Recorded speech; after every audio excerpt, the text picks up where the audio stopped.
All right, welcome back into Market Day Report. I am Scott Shellady, otherwise known as the Cow Guy, which means you're going to stick around till top of the hour, 1 Central, 2 Eastern for the Cow Guy close.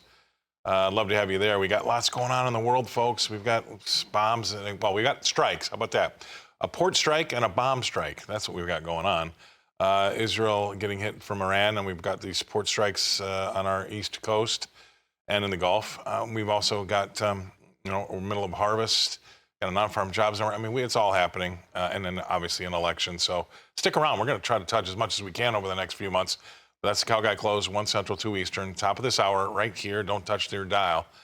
But if you have to leave and you can't watch it, well, guess what? We're going to put it back on the radio this evening, and it's early evening, so late afternoon, early evening, 5 p.m. Central, 6 p.m. Eastern, and that's going to be Rural Radio Channel 147.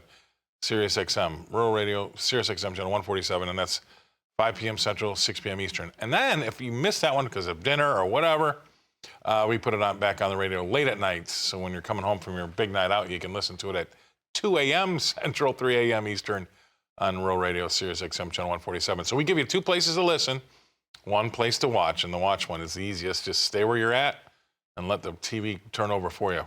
Top of the hour, the Cow Guy Close, 1 Central, 2 Eastern. All right. Let's take a look and see what these prices are doing, because that's really what you want to see. Corn, if I pull up a corn board, we're up 4 3/4 cents. We backed off a little bit here. 3 cents from the highs. 4.29.5 is last there. Dees, that's up 5 3/4 cents to 4.47. Just ticked one tick lower here. So settling back in, coming off the boil here. We got a little bit nervous there for a little while. Soybeans, they too have done the same. 5 1/4 cents better. 10.62 1/4 last, and no, that's about 3 1/4 cents off of the high of the day. Jan's selling back in 5 1/2 cents better to 10.80 3/4, 3 cents off the high there. Wheat in Chicago, well, that's up 15 3/4 cents. We did have a 6 in front of it. 5.99 3/4 is last now, and again that's just under 2 3/4 cents off the high there. 15. Well, we have a 6 in front of it now. There you go. 15 3/4 cents better in the March, right behind it to 6.20. And that's just 2 1/4 cents off the high there. From Chicago wheat, let's go to hard red in Kansas City. That's 15 1/4 cents better. To 5.99, trying to put a 6 handle in front of that. We're about 4 cents off the highs there in Dees. March is 15 1/2 cents better to 6.13 3/4. And that's about 3 3/4 cents off the highs there. Let's move from the hard red in Kansas City to the spring wheat.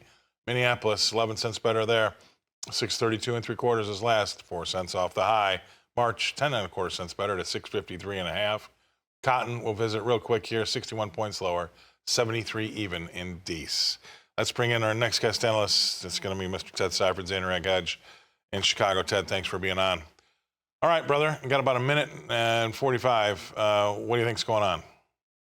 Well, like you said, I mean, there's a lot of stuff going on all over the world between port strikes, which, by the way, I don't know how that doesn't end up being profoundly bearish for the grain markets. Because even if we are still able to get barges loaded, get product down to the Gulf, at the very least, you figure if this goes on for at least a week, you're going to have such incredible ship traffic down there that just things not moving. I mean, it's just going to be a logjam. So I don't know. To me, that is a big threat, I think, for our export program. Aside from that, you've got things potentially escalating around the world. So you've got a whole lot of risk off going on. And in the case of the grains, when the funds are still short, they've trimmed a big portion of the short position by now. But when the funds are still short, it means, hey, let's get out. And on top of that, you got crude oil sort of flying because, unrest in the Middle East. So from an energy perspective, soybean oil and ethanol, these things benefit from that. So you've got a lot of things going on. Now, we have very choppy trade. We are running into some very, very key resistance. We have a wide open forecast for harvest. You're going to have some cash sale pressure happening here. So how we close today is important because, we got over some very, very key resistance, but now we've kind of backed off. If we're going to continue to back off into the close, this starts to look really toppy right here. But who knows, right? What's the next news headline going to be, Scott? Your guess is as good as mine. If I knew, I'd be on a beach in Tahiti trading it. I wouldn't be telling the rest. Anyway, you're right. 429 1/4, I think, was that 100-day moving average around there in that Dees corn. Yeah, we're getting real close to it, backing off again. So if we close below that, I don't like it either. I agree with you. Stay right there. We need to go away. We're going to pay some bills. We're going to come back and talk more with Ted Seifried, Zaner MarketCast. He's coming to us from Chicago. We'll be right back after this. All right, welcome back. Let's take a look and see if we've got any action going on in the cattle markets and maybe even hogs. Let's take a look. I've got live cattle pulled up. We do have a little bit of action. We're up 80 cents up front. October trades 184.57. We're about 90 cents off the high of the day. So we've kind of settled back in like the other things have. We're just up 80 cents right now. East live cattle, that's up 42 cents to 185.22. Moving over to the feeders, let's see what's happening there. We've slipped back lower again today. We couldn't hang on to those gains. The only one that's up is October, and that's only 3 ticks better. 7 cents higher to 246.27. Nova is now down 17 cents to 244.72. And if you go all the way out the deferreds, man, April, that one's down 75 cents to 236.60. So that's feeders. And then finally, lean hogs. Over $1 better pretty much across the board. We're $1.12 better in October to 83.37. We got a D-Sport up $1.37 to 74.65. Let's bring back in our guest analyst. It's Ted Seifried, Zaner MarketCast in Chicago. Anything jump out of you there, Ted? Well, first of all, Scott, if you do find yourself on a beach in Tahiti having margaritas or whatever and trading markets, please do invite me. I would love to join you.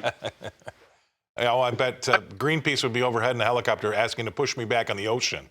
Right? All right. Anywho, cattle complex. That was a great lead-in, by the way.